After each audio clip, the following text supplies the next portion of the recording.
Mas existem excelentes argumentos que comprovam a existência de Deus, né? Eu tenho alguns favoritos, eu queria saber os seus. Os seus não, o seu principal. Qual o argumento que você diria que, assim, não te resta dúvida? Resta É, dúvidas é muito forte, né? Mas qual o argumento que você mais se sente confortável em falar sobre a existência de Deus, assim? O que você acha? certo. Estudei filosofia o suficiente para saber que nunca vai ser um argumento totalmente válido, né? Temos argumentos, as 5 vias de Santo Tomás de Aquino, a minha monografia da filosofia foi em Descartes, também os três argumentos de Descartes, mas eu gosto mais do argumento de Blaise Pascal. Pascal tem um argumento que é sensacional. Ele coloca o método da aposta. Não dá para você falar sobre a existência de Deus.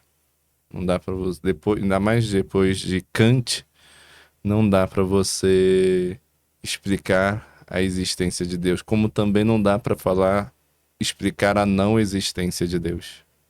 Então não dá para fundamentar a existência, como também não dá para fundamentar a não existência de Deus.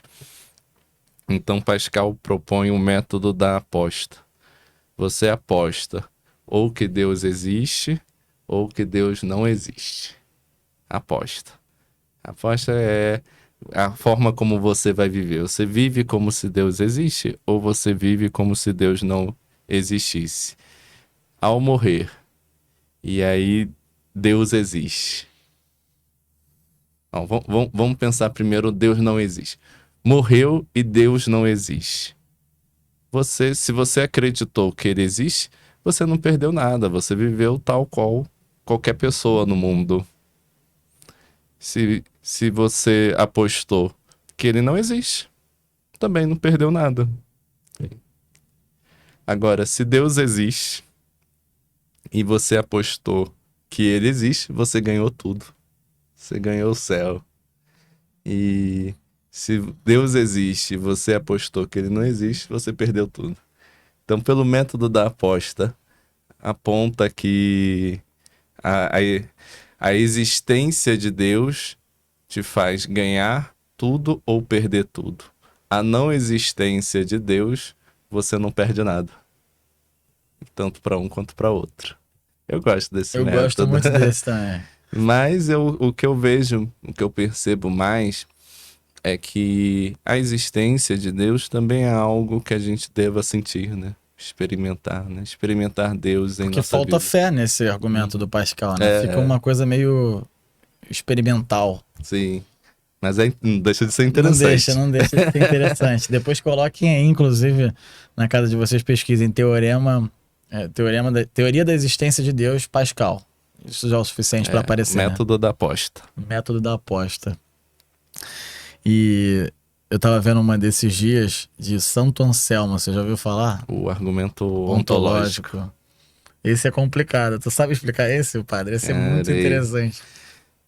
pegando aqui de supetão, mas foi o argumento ontológico também foi o utilizado por Descartes, né? E usei na minha monografia, né? Aí, tá vendo? Não Mas peguei há tão de quantos supetão, anos, não. né? Quantos anos? Mas o. Ele parte do a priori, enquanto os outros métodos partem do a posteriori. O que é um cada um? É, a posteriori é quando eu parto das consequências para explicar a causa. Então, eu vejo a criação.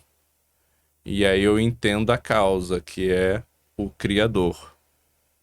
Então, assim, eu parto dos efeitos para a causa. Então, tudo se mexe, né? Tudo se move. E aí eu vou entender Deus como motor imóvel. Alguma coisa tem que estar estabelecida que move todas as coisas. Então, eu parto dos efeitos para a causa. O argumento ontológico, ele parte da causa para explicar os efeitos.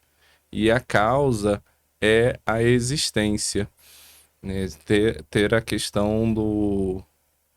É que eu teria que ter lido um pouco mais antes, né? De Mas um ter ser a... perfeito, assim, um ser verdadeiro, bom. Você imagina isso na sua cabeça, é até um negócio legal de pensar. Certo. Descartes aponta isso, né? É, o que na, o que na vida, o que na vida é perfeito. Perfeito. Porque a gente tem coisas que a gente acha perfeito.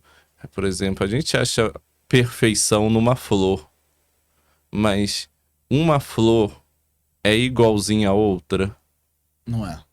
né? Da mesma espécie, é igualzinho. Uma pétala é igualzinha a outra pétala. O que na vida de fato é perfeito? O que a gente enxerga ou passa pelos nossos sentidos que de fato é perfeito? Nada.